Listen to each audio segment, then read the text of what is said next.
poem's called E True Lakeshore Story. You are the quintessential symbol of modern times and society to me. What has occurred in you, dear comrade, is transpiring in our world.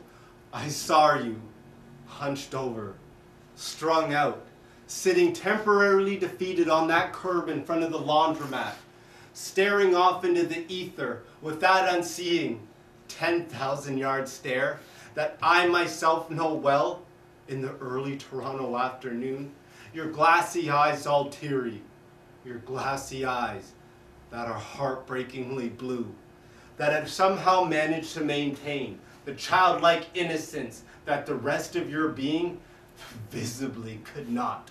As I made my approach, I thought to myself, I shall lift this fallen woman. I shall ennoble her. Only I can teach her about the cruise ship disasters and the virgin soil epidemic. Her friends and family are more fucked up than she is. Is degenerate drug addiction hereditary? Is she gonna spend galling me into the exact same thing that she will one day condemn me for? Is the party really over? Because this is only the beginning of the drought. Doomed salvation, beached whales.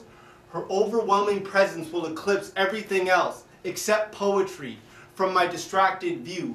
Every afternoon I spend with this broad will be like Christmas morning, and every night will be the dawning of a new year, even though 15 years or so have passed since I last heard Callie singing her sighs through the falling leaves of a bird-crowned tree.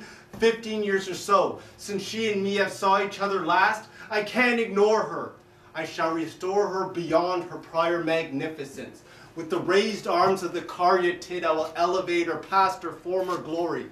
And if I fail in this ridiculous, fucked up quest, I will let her drag me down into her own personal Hades, where we'll live our sodden lives in Technicolor and rob her vampiric dealer pimp's house, and then shoot our way to the top of Bop City, and then hand in hand will ruthlessly trod a self-destructive path that even the most depraved of junkies would have thought impossible to have trodden.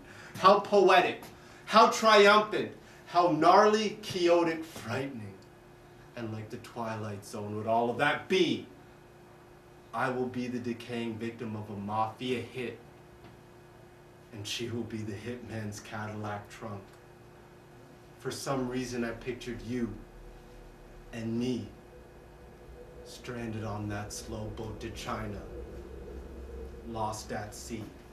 When I introduced myself, you turned around suspiciously, but when you realized who it was, you looked up glowingly at me, the seediest of smiles, and I noticed scabby, needle-marked chest and arms. I saw brown black teeth, one of the front ones missing. I noticed that your partially scratched off nail polish was electric blue. I observed the garbage-littered grass of the park, invertebrate thugs, joggers, cars, and injured rare links, bikes, grinders, families.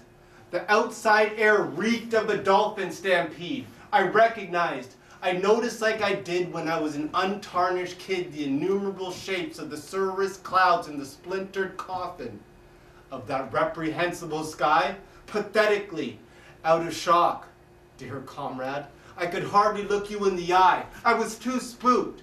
I falsely realized, who am I to save anyone, especially you? I ain't no catch myself. The handsome face of that introverted boy you once knew and admired has hardened into that of an ugly man. Plus, I'm balls deep in the syphilic cunt of life too. Only I'm not lodged up in it as nastily as you.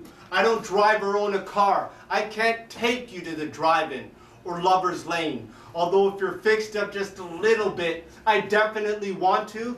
Dear comrade, smash wolf swans ever written, ghost letter chances, a pitchfork genius. I won't ever possess the paper fool's gold to help you whiten the teeth that the chain smoke of cigarettes, heroin, speed, and crack have now turned brownish black. I can't apply lotion to your sunburnt soul. The biker gang fugitive arrested for funeral slangs and the motion of matter has scattered us into a different pattern. You are the absent mother of three. I can't abduct you from your Olmekian scene. I can see an ancient, orgasming woman dying whilst lavishing birth into an invisible, unfathomable, electronic force gorging itself upon the collected energy of every city synthetic brain. My luxurious bed is somebody else's fucking couch. And regrettably, there's not room for two. Sometimes there's bugs on the floor.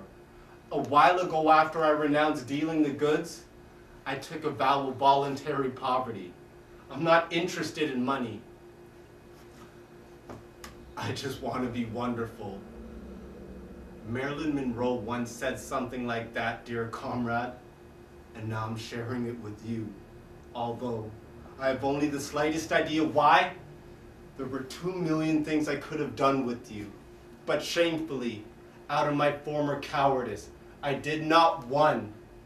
Your dealer/pimp and his microbes are waiting for you across the street, and you appeared to be itching to rendezvous with them, I think. And my dad was going to be arriving soon.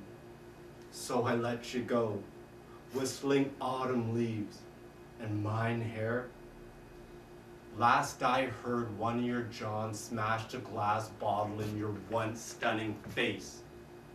Melted candle, answered prayer, cruel fate.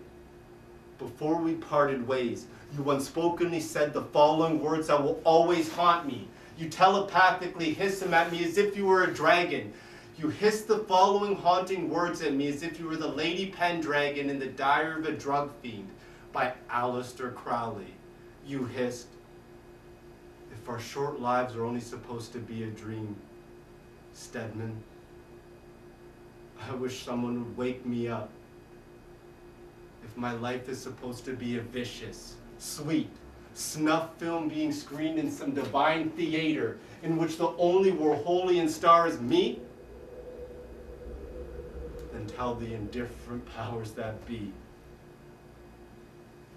to please turn off the projector. Thank you.